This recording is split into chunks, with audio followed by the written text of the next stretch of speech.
Voilà. François Tadei, bonjour. Bonjour. Tu es directeur du centre de recherche interdisciplinaire, présent ici sur Ludovia, je suppose. Si, c'est la première fois que je suis là. Bienvenue. Voilà, bienvenue. Bien, Peut-être pas la dernière. voilà, tu viens d'intervenir en conférence là. Pour tous ceux qui, comme moi, ont eu tort de ne pas venir, parce que moi, j'ai pas pu venir. Pour tous ceux qui, comme moi, ont eu tort de ne pas venir et qui sont ailleurs, en France, un peu partout, là, de quoi tu parlais dans quelques minutes? Qu'est-ce qu'il a raté?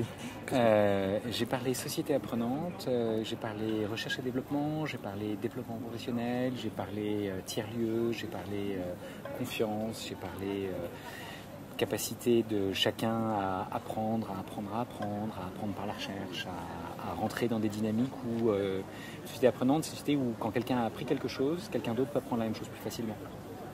Donc quelqu'un a innové, quelqu'un peut innover plus facilement. Parce qu'on partage ce qu'on a appris, comment on a innové, on documente et on rentre dans des dynamiques qui sont facilitées par le numérique et qui ne sont pas complètement nouvelles. Parce qu'on pouvait organiser ce genre de choses à une échelle locale, mais le numérique permet de le faire à des échelles à la fois locales et globales. Et donc j'ai aussi parlé collaboration internationale, j'ai parlé d'un certain nombre de pays qui sont déjà dans des dynamiques de ce type, un certain nombre d'initiatives en France qui vont dans le bon sens et réfléchir à comment on les fait passer à l'échelle, comment est-ce qu'on peut plus facilement coopérer avec des acteurs de disciplines différentes, comment est-ce qu'on peut créer des territoires apprenants, comment est-ce qu'on peut créer des établissements apprenants, comment est-ce qu'on peut le faire à tous les âges de la vie, qu'est-ce qu'on peut faire au niveau d'une crèche, qu'est-ce qu'on peut faire dans une maternelle, dans une école primaire, dans un collège, un lycée, une université, une entreprise, qu'est-ce qu'on peut faire au niveau de l'école supérieure d'éducation nationale, qu'est-ce qu'on peut faire dans une SP, qu'est-ce qu'on peut faire pour faire en sorte que, plutôt que d'être dans ce monde très hiérarchique, très vertical, où on est sélectionné sur notre capacité à connaître les réponses d'hier, eh bien, on peut être capable d'inventer les solutions de demain parce qu'on est tous confrontés à un certain nombre de défis. Donc certains sont locaux, d'autres sont globaux, planétaires. Et comment est-ce qu'on peut mobiliser l'intelligence collective pour qu'ensemble, on relève l'ensemble de ces défis. François, Alors, M. Tadei, moi j'ai assisté à votre conférence et j'ai écouté tout cela. Dans cette, vous avez fait 10 propositions, et 10 propositions qui expriment, qui incarnent cette volonté, cette logique d'expansion et dans le territoire, dans la durée de la vie, de l'apprentissage et de rendre visibles les apprentissages et de les documenter. Et l'une de ces propositions consiste en un numéro à vie d'apprenants, à travers lequel pourraient être rendus visibles et permanents les apprentissages que l'on fait. Ma question c'est, ce numéro, cette visibilité, cette validation, de qui viendrait-elle? Alors, la validation peut venir de beaucoup d'acteurs très différents. On sait qu'il peut y avoir de l'auto-évaluation, elle est déjà pratiquée dans un certain nombre d'endroits. Il peut y avoir de l'évaluation par les pairs, il peut y avoir de l'évaluation par des institutions et des gens qui représentent ces institutions. Donc clairement, les enseignants ont un rôle très important à faire, mais ça va dépendre des apprentissages. Par exemple, si vous avez l'activité numéro 2 sur YouTube, la recherche numéro 2 sur YouTube, la première c'est musique, la deuxième c'est Minecraft. Donc il y a des enfants qui apprennent en jouant. C'est comme ça que mon fils a appris l'anglais. Donc on peut apprendre l'anglais, on peut apprendre à coder, on peut apprendre à gérer une communauté, on peut apprendre à faire plein de choses. Aujourd'hui, la validation de l'apprentissage de l'anglais de votre fils, elle n'est pas faite. En tout cas pas sur Minecraft ou sur YouTube. Par contre, elle peut être faite par un enseignant d'anglais qui peut valider ce genre de choses. Et donc on peut avoir des validations qui peuvent être très différentes, mais qui peuvent être toutes au même endroit. Bien sûr. Et il y a aussi les apprentissages informels qui pourraient être rendus visibles.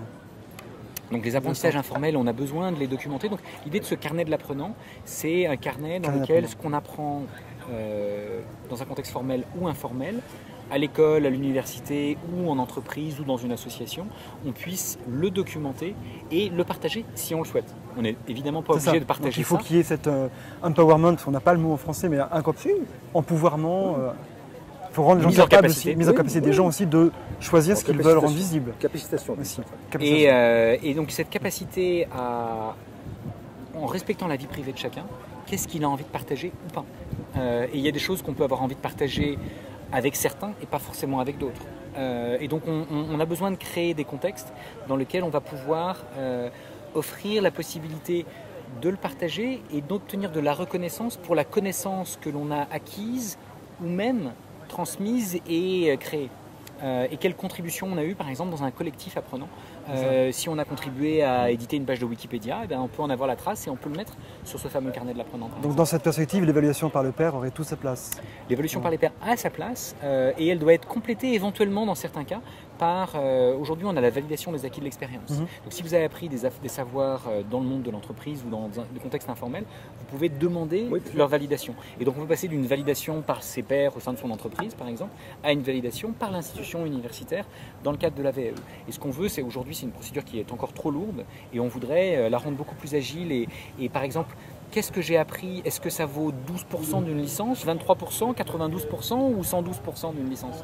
Et si je suis qu'à 92%, qu'est-ce qui me manque pour atteindre 100%? Et donc on peut avoir, via ces carnets de l'apprenant, en fait une espèce de, pour ceux qui le souhaiteront, une espèce d'OpenStreetMap ou de Google Maps de la connaissance dans lesquels on peut savoir où on est situé et on peut savoir où est-ce qu'on veut aller et quels sont les meilleurs chemins et les chemins les plus courts et combien de temps il faut en tout cas pour aller de là où je suis à l'endroit où je voudrais être parce que ça va m'offrir une ouverture professionnelle ou une capacité à comprendre la pathologie d'un de mes proches par exemple. J'ai une dernière question, ça doit être ce passeport de l'apprenant, ce carnet d'apprenant.